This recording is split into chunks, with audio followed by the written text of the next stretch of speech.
Welcome to WCS Talks Unplugged, where we bring you real stories, real solutions for the mind and the planet. This podcast is brought to you by Women in Cleantech and Sustainability, a global community elevating women's leadership, accelerating climate solutions, and championing a more equitable, clean economy.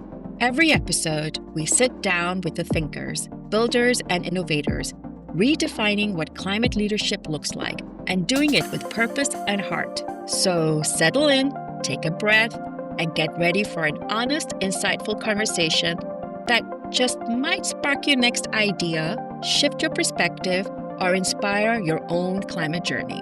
Let's get unplugged. Welcome to WCS Talks Unplugged. We're going to have a candid and heartfelt conversation today with the founder of Women in Cleantech and Sustainability.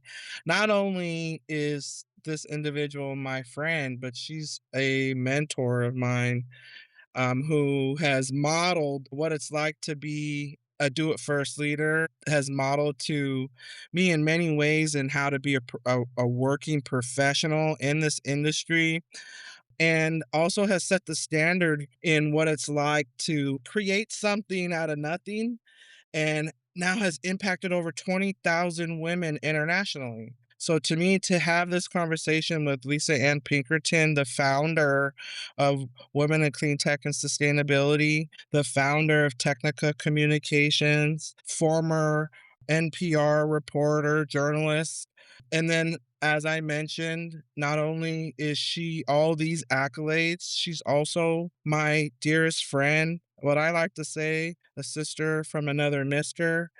Lisa Ann, welcome to a dream that we are dreaming right now together. Welcome to this stage, Lisa Thank Ann you. Pinkerton. Thank you. Finally, we have made this idea a reality. I'm really excited. I know. The ideation of this has been circulating in our conversations for years. And so we have the opportunity today to kind of celebrate, first and foremost, 15 years of this idea that you had. And so I want to just start with that. Like, Lisa Ann, thank you. Thank you for being brave enough. Thank you for taking that step and saying, I'm going to do it. No one else is going to do it. I'll do it. Fine. Lisa Ann, thank you for being here today. Thank you. Thank you for having me, Sarah. That was a lovely introduction. And I just love you so much. You know, celebrating 15 years, Lisa, let's look back. I mean, 15 years ago, you decided to start Women in Clean Tech and Sustainability. For those that are listening in for the first time, may not have had the opportunity of networking with us in person, why did you do this? Why did you start Women in Clean Tech and Sustainability? Well, there's the short answer and the long answer. I'll try to go in between. So back in 2009, I was working at a PR firm in San Francisco, and these ladies at the office came back from a Women in Clean Tech breakfast panel thing that the Clean Tech Forum and the Clean Tech Group had put on, and they were just so jazzed and like, "That was great. We should do that again. Let's host our own." And then I was like, "Okay, that's cool, and I'll attend that. That'll be great." Then they never did anything for 2 years. They didn't do anything. And I had left the firm by that point, and I kept waiting for them to do something, and they just weren't gonna do it. So after a while, I felt like it was okay for me to do it. And then I kinda looked around at other women's groups that are in the Bay Area, and they weren't active, or they weren't having events that I was interested in attending. I was going to these co-ed networking events like the Photovoltaic Society of Silicon Valley, and I That's a know. mouthful. Eric Wessoff used to run those, and they were great events, but I'd be like one of 5 women in the room, and so we would naturally gravitate towards each other. And all the men in the room would assume that I was right out of school because I was in my 30s and I was young, looking young, right? I'm right out of school or I'm somebody's assistant, but not that I was a business owner. Mm. And when I told them that I was, they're shaking my hand like, wow, that's really interesting. Tell me more. And I was like, What an accomplishment. yeah, smart and pretty. Wow. Should I And twirl I'm my hair too? and I'm thinking like if I was a guy, that wouldn't be remotely An issue. interesting, right? You No. expect a man of that age if they say they're a business owner, that's not surprising to conventional thinking. So, meanwhile, I was also attending these events with women entrepreneurs of the Bay Area, which is how you and I met. Yeah. And those events were amazing. The energy in the room was just palpable, and the support and the friendship that came from those meetings. I left those meetings feeling inspired and energized. I could take on the world.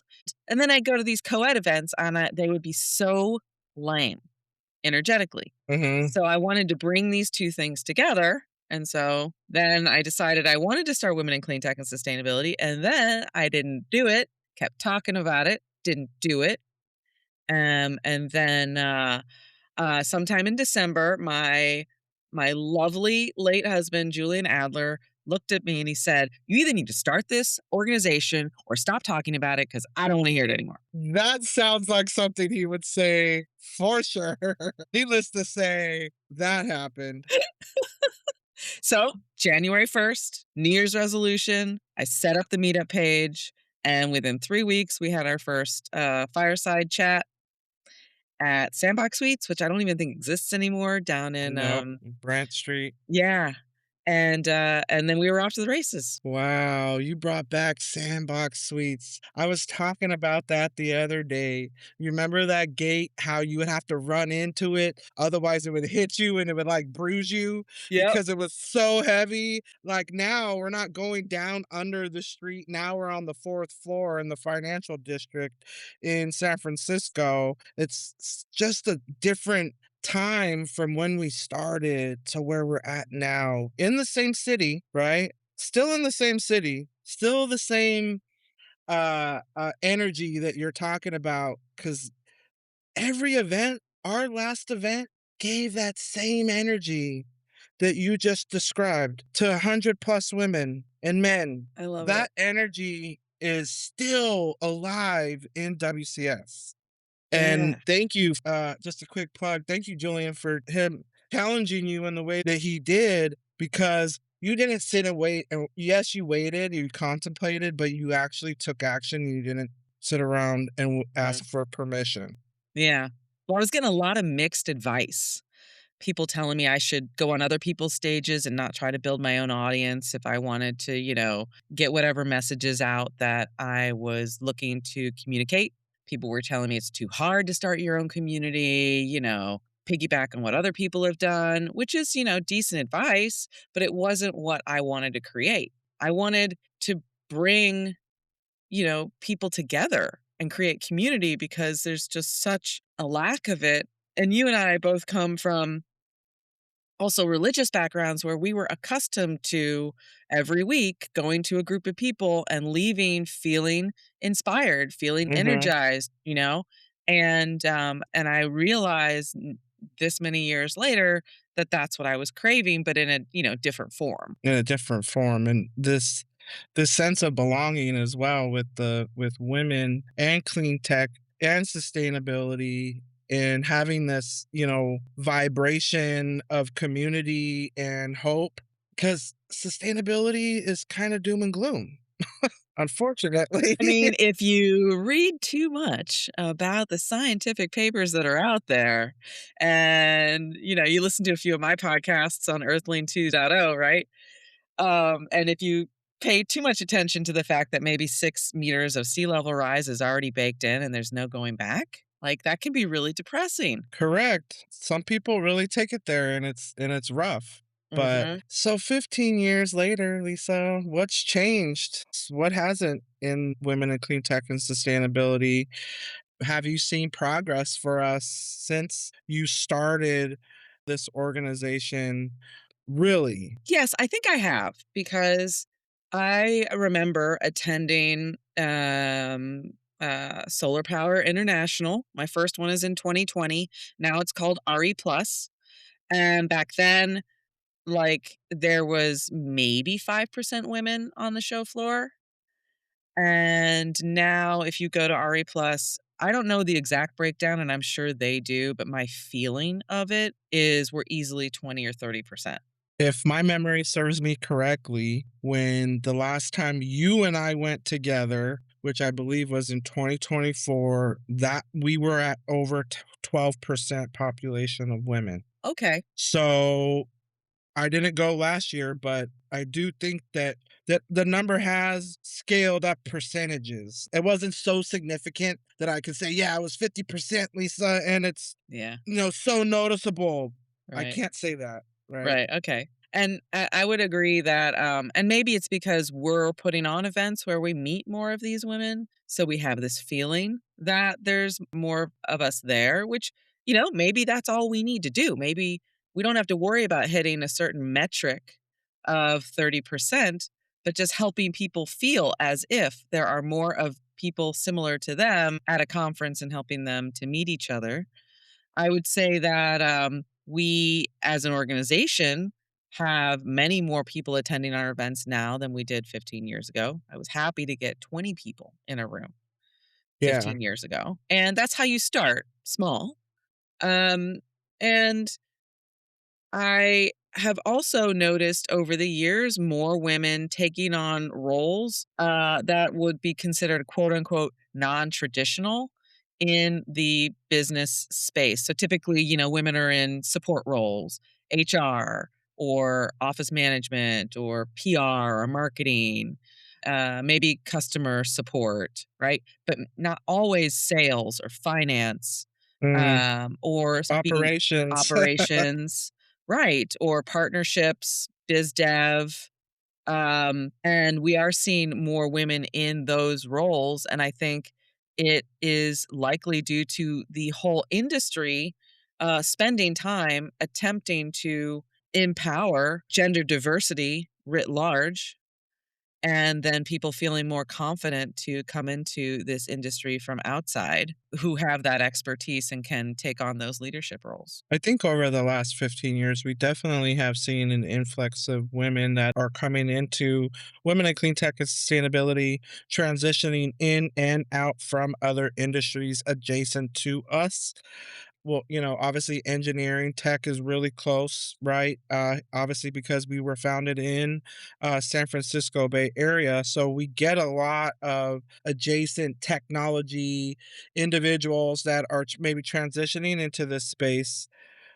um, Lisa, I'm curious to know if you've noticed any other organizations that kind of spearheaded after women in clean tech and sustainability. Did you see other, women's organizations maybe get inspired? You don't need to name drop any, but if you happen to like see that Yeah. after you started WCS. Yeah, I actually did a big research project around the 5-year mark of WCS because I started recognizing that there are all these um I call them like zombie organizations. Like they exist, but they don't have any meetings, or you I can't get it.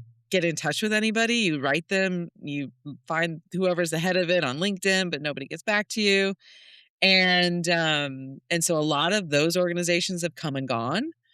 There are a few that have remained steady, and I'm happy to see that they're active just as much as we are because we're all doing something a little bit different and appealing to different aspects of this industry and the people that are in it. I've also seen a lot of co ed organizations come up to support people who are looking to get into this space.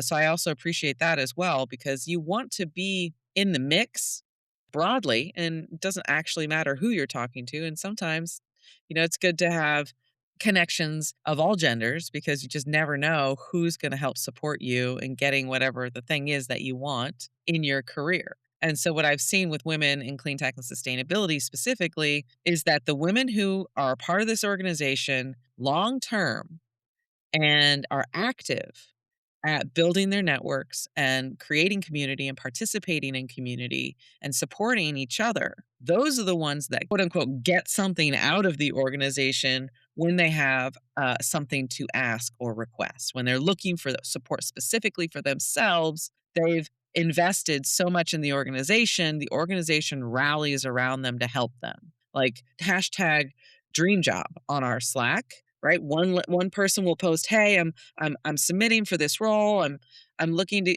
anybody have any advice or know anybody?" And within an hour or two, there's like five Yeah, people who are like, "Oh yeah, I know so and so. Like I'll totally help you out. Send me your resume, send me a blurb." Like boom, boom, boom, boom, boom. it's That's the power alive. of community. Yeah, it's definitely alive in that community within our organization of that helpfulness, and wanting to lift each other up is definitely there. With new members and members that have been here for, Yeah, 10, 15 years. Um, in this moment, Women in Clean Tech feels very hopeful. good. And I understand that it's like, yes, we're in a, rocky climate. And I'm just curious to know if you feel like anything is missing. You had this vision 15 years ago. We launched a mentorship program. You helped inspire entrepreneurship committee within our organization, now doing the first of its kind all women's pitch competition in clean tech. I mean, I could continue to ramble on, Lisa, of the great things that we've done over the Yeah. last 15 years. I mean, is there anything missing? We started this podcast in 2026. Well, now that we got the podcast going, I would say that is no longer missing, and I'm very excited for it to continue. I think more online content I would like to see, and the podcast is going to really help with that too. And I mean, we're doing so much. Obviously, I'd love to see the mentorship program grow because it's Yeah. always oversubscribed. Yes. And it's only can only be as big as we have mentors to Yes. match with mentees. And I understand all the reasons why somebody might not sign up to be a mentor. And I think but I think there's a lot of reasons why someone would want to. And maybe there's an opportunity for us to communicate that a bit more with our community, and so that we can bring a few more out of the woodwork so that we can help more younger people get their footing in this industry. I'm so glad you brought that up about mentorship because it's really critical to the longevity and the success of seeing women scale within their careers. And that leads me into the next thing I want to talk about, which is how we were able to survive through COVID, right? Like, how did that happen? Before COVID, we were like, we're never going to go virtual. Oh yeah, Basically, like, F too hard. that, Not doing it. too It's too hard. hard. Yeah, How did we survive? Like, why is clean tech not for the faint of heart? because it is a constant uphill battle against incumbents who have a tremendous amount of money. They have regulatory capture. They have policies in place specifically to benefit their businesses. There are a few monopolies involved. If you look at some of the utilities, and there's a massive disincentive to invest in new technology, whether it's cleaner, cheaper, better, faster, doesn't matter. If the old tech still works and I already invested in that and I'm getting my 10% rate of return from the ratepayers on that equipment, why should I change? Same thing with Yeah. automobiles. I've invested a tremendous amount of money and engineering and IP into how these engines are built and run. Why would I change that? I'm making money here. Why would I spend more money to make the same amount of money I can make with already the thing that I have? Right.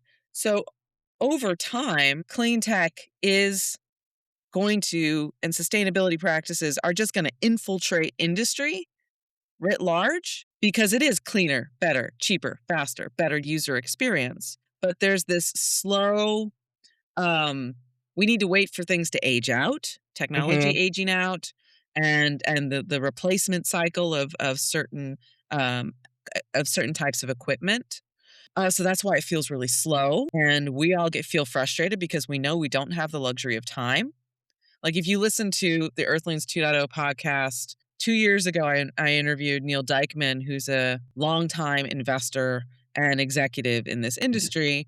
And basically, his bottom line is, Lisa Ann, we could do it really cheaply and easily and fast, but we're not going to. We're going to do it the hard way and the most expensive way because we can't get everybody in alignment. Mm, So I would say that is the big reason why it's so hard.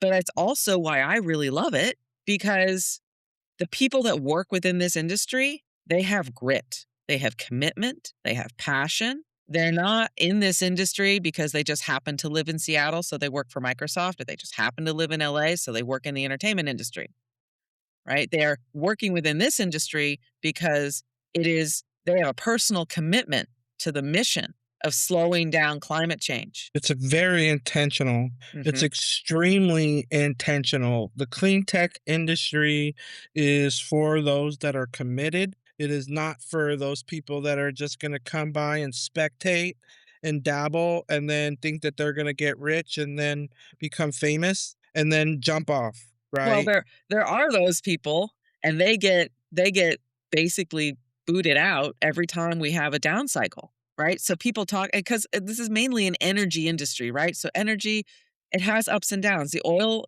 and gas industry also ups and downs. It's very common. And people can lament all they want about being in a down cycle, but I've been through enough of them that what happens is the fat gets trimmed off, the ineffective companies shake out, the strongest companies survive, and over time you have really, really good companies serving their customers in a strong way.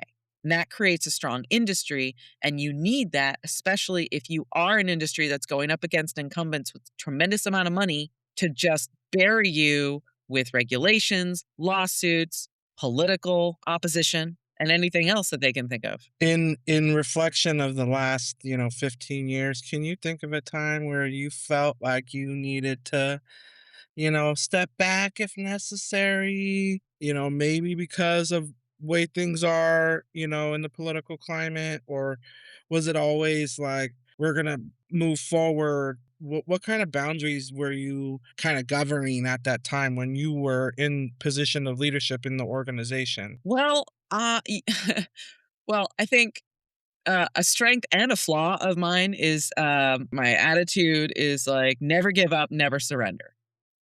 And so there have certainly been times when I felt very frustrated because I am sort of an A type personality, get it done kind of leader. And I needed to wait and allow people time as a community, as a board, to come to certain realizations that I'd already come to, and lead through consensus rather Hmm. than through like just dictating something. And, there are certainly a few board calls that I wanted to rage quit on because I just felt so frustrated about what was going on, and I couldn't stop it, nor should I, right? I had to let it ride itself out. In 2020, right before 2020, I was thinking about seeing how we could transition me out of the chair role and bring in some new leadership, because I had been doing it for what? Like, at that point, it was 10 years, 10 right? years. Hmm. And then, but 2020 happened, and then we had, 2 events, committee board members who just flat out refused to do virtual events. And I love those ladies, and I understand where they were coming from. And, the whole organization could have very easily died Hmm. during COVID, very easily, because of all the turmoil that happened around that time, with all the uncertainty coming with COVID and everything. Yeah. But, I took a page out of young Elon Musk book, where he had a tendency, if somebody didn't want to do something or said it was too hard or they didn't have enough time to do it or whatever, he'd basically be like, get out of my way. I will do it myself. And I will You show you. sure did that. You did that. I will never forget us doing our first virtual event and you're orchestrating in the back and at the time I think I was still learning how to do chat. Okay, where's the chat button? Now we're all pros, you know. I mean, I think it helped that I have a theater background, and I It used to be a, did. a television director and stage manager and stuff. So I kind of came to the virtual event activity with that sort of, it's a show, it's a production, that production mindset. And then we did it a few times, and then we codified it, we processized it, and then we made it so anybody can do it. Yep. You definitely did that. And I think we did a virtual event every week for the first year of COVID. Yeah, pretty much. I know for sure we did over 54 events that year. Yeah, because we didn't have anything else to do. We were stuck at home. Yep. And we knew that everybody that was in our community, at least, was yearning for connectivity. So we stepped up and did our part because we don't give up.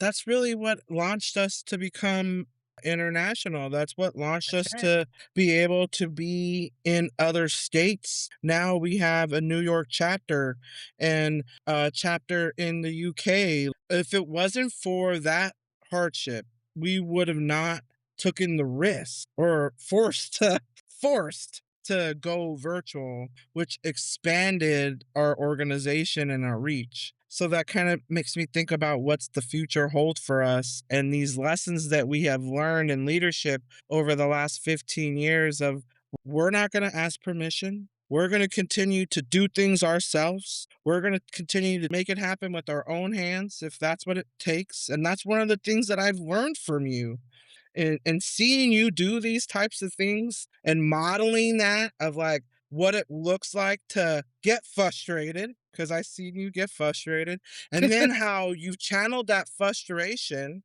right? You channeled it and then made something tangible for women now. I think, what we have always done at WCS is turn a brick wall into a road. Yes. And that's something that Julian taught us as well.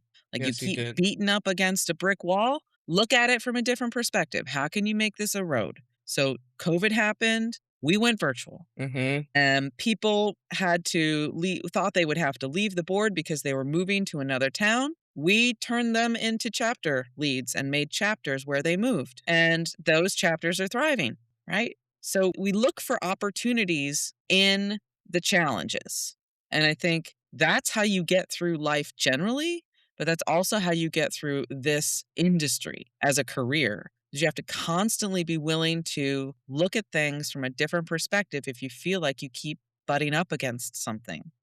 Because force is not something that works in this industry. So you're going to be met with a lot of resistance in this industry if you try to force things on people, especially if we are not in alignment in value systems. Because once again, we're people that are very committed to our ideologies and we're willing to die on some things about it, right? Some of us are really to stand on this firmly and say, we're not going to back down to this belief or this thought process. I think one of the most radical things that has happened in my life has been committing to women in clean tech and sustainability. I did not intend when I first started to be a lifetime volunteer.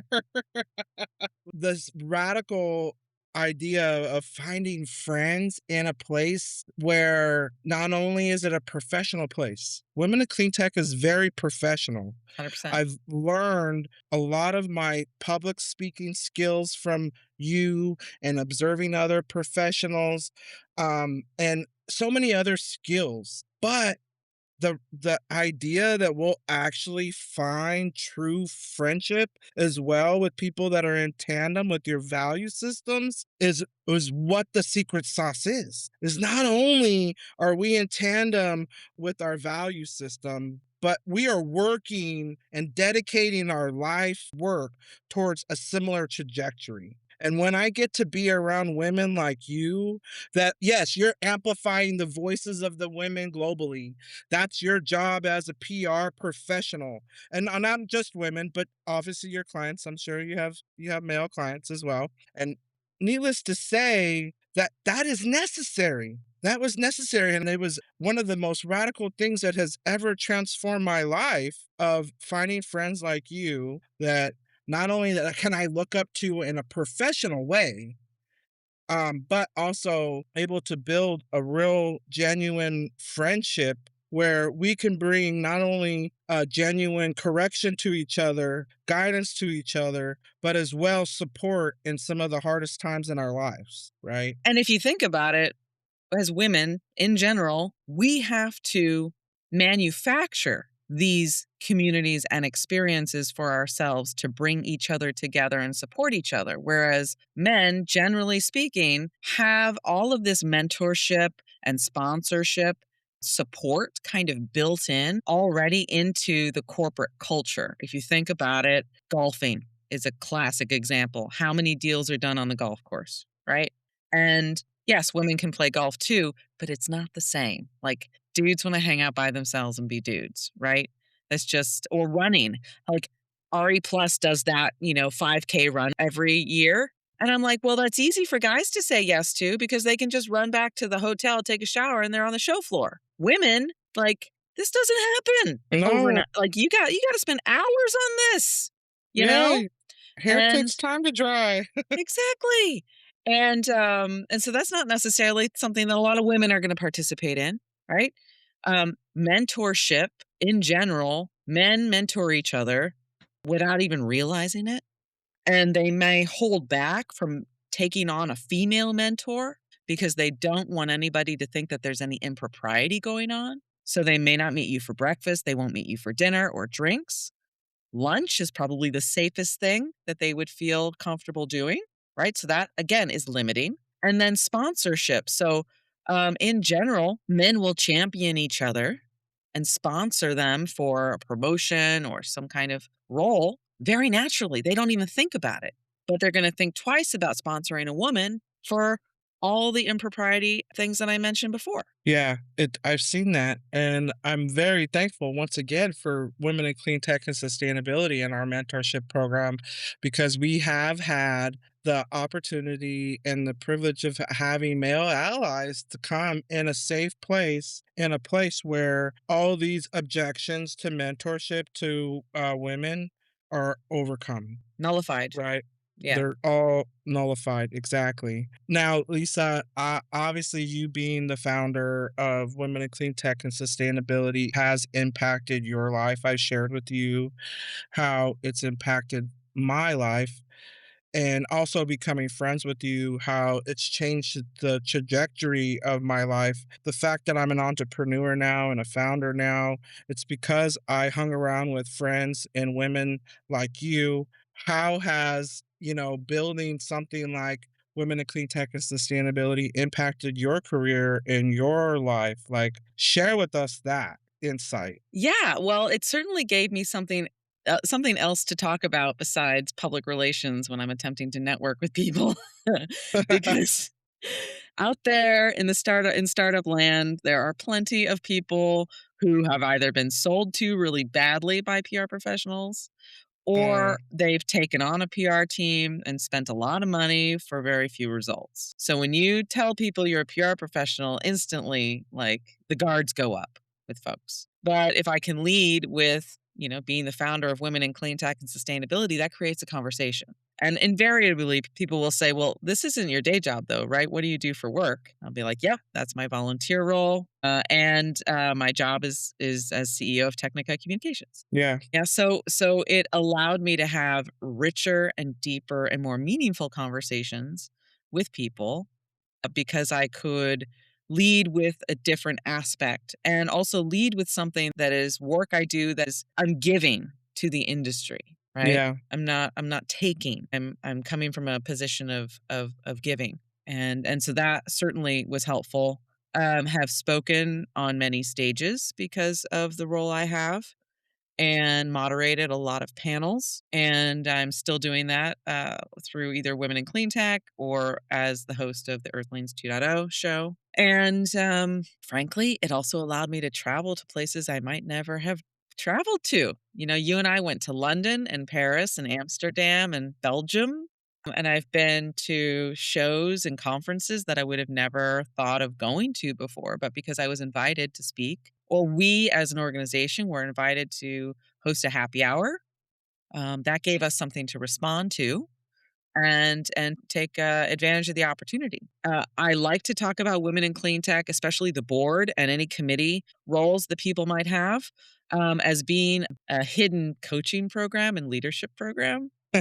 They might not sign up for it, but as they go through the organization, they discover their own leadership styles and persona and who they are as a leader or how they want to show up as a leader simply because we give people agency and we let them lead their committees. We're not going to micromanage them. We trust them. And whatever they think is good for their committee or for the organization, if they have an idea they want to bring it to the table, we fully support that. I love how WCS is like an organic organism and she just grows and multiplies based on the will and desires of the people that are working within her. The organization has grown so organically, seeing it morph and grow in New York to San Diego to Pacific Northwest to Vancouver, BC. I can go on and on. Being in Chicago, going to Houston for Afrotech, being called by organizations and people that we've met over the last year or the last 15 years, it's definitely telling me that the work that we've done is not in vain. Those seeds are harvesting. The soil might have been a little rocky at times and might have got stepped on. Some of them seeds probably got kicked around here and there, but some of them definitely got roots. And this one has deep roots. And so, Lisa, what's next for you? We recently voted you in as chair emeritus. And what's next now? I think it now is a really interesting time for both Cleantech and women generally because of sort of what we're facing and other aspects of society. You always say that, I'd like to be born in interesting times, and these are very interesting times. And they are times that require community because at the very end of the day, there are more of us than there are of them when you think of anything that you're butting up against. And when you can bring people together, ideas percolate. And when people feel more confident because they're a part of a group, then they feel more empowered to enact the change that they want to see in the world. Yep. Right? And everything exists here because somebody came up with an idea, wanted to see it, and made it happen. And that's never an easy road, but it always pays off in the end. Even if the thing you built never actually came to fruition and you end up dying poor and alone, like Nikola Tesla. I mean, we still know his name and we reference him, and the theories that he explored with his inventions are still being explored. So I hope that if there's anything that I can leave with anybody listening to this podcast writ large, is that taking the initiative is part of the magic of this reality. Many people just want to sit back and be followers, and that's fine because the world needs a lot of followers and a lot of doers. But we all also have an opportunity to be leaders if we want to, as big or small as we want to. And it's listening to that inner voice that has that idea, that wants to take initiative, wants to have agency. And rather than ignoring it because of all the fears or uncertainties, or I won't be able to control the outcome, or what if I fail, or anything like that, like that's all fine. We all have those. I still have those. It's all great. Put it in the driver's seat. You're the driver and make shit happen. Yep, we did that. You did that. We made some real magnificent things happen. And I want to close with this, giving a call out. If you are listening to this podcast and you are inspired to take action, just do it. Tell us what you want to do, what city you're in. We might already have a member there that can help make community climate action happen. And that's one of our objectives at Women in Clean Tech and Sustainability. We also want to hear your voice. If you are a woman leader in clean tech and sustainability, one of the reasons why we started this podcast is so we can have agency internationally and we can give access to women internationally so we can learn from each other real time. And last but not least, we would like everybody to stay connected with Women in Clean Tech and Sustainability, stay connected with Lisa Ann Pinkerton, stay connected with myself, Sara Fuentes, and invite us. Because just guess what? We might just show up if you invite us. Careful what you wish for. We're women of action. That's right.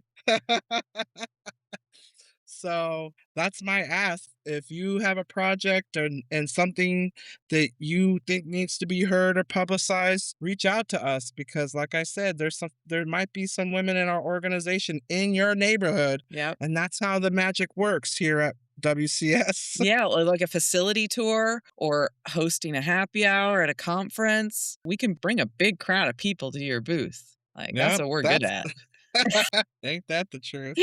Well, Lisa, thank you so much for taking the time today to talk with me and reminisce and talk about your crazy brain idea to start Women in Clean Tech and Sustainability. And thank you for sharing your future.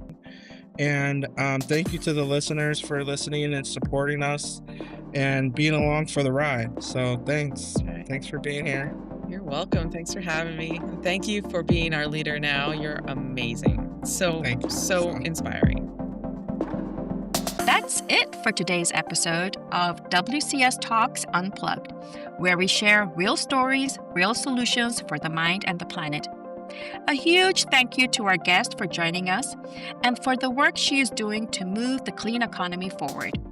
And thank you for listening, for showing up with curiosity, hope, and a desire to make a difference. If you enjoyed this conversation, be sure to subscribe, leave a review, and share this episode with someone in your network who cares about climate, justice, innovation, or building a more sustainable world. This podcast is brought to you by Women in Clean Tech and Sustainability, a global community supporting the next generation of climate leaders. To learn more, become a member, or get involved, visit womencleantechsustainability.org. Until next time, this is WCS Talks Unplugged. Stay inspired, stay engaged, and as always, stay unplugged.